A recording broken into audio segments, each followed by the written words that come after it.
আসসালামু আলাইকুম। এই যে দেখেন, এইটা ইথিনাম 25 SC, এটা অ্যামামেকটিন 5%, আর ইটক্স যা জল। তো দেখেন, আমি আবার এই ওষুধটা ব্যবহার করার একটি কারণ আপনাদেরকে বলি।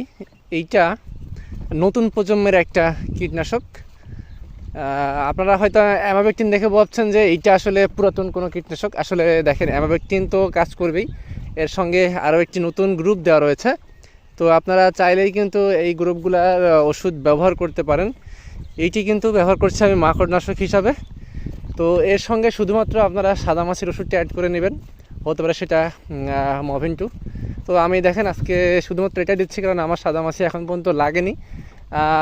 আর সাদামাছির ওষুধটা আমি আরও একটা অন্য ওষুধ মারবো, সেটা বায়ো ওষুধ মারবো, সেটা হচ্ছে বায়োক্লিন। এই জন্য আমি এইটার সঙ্গে এটা অ্যাড করছি না।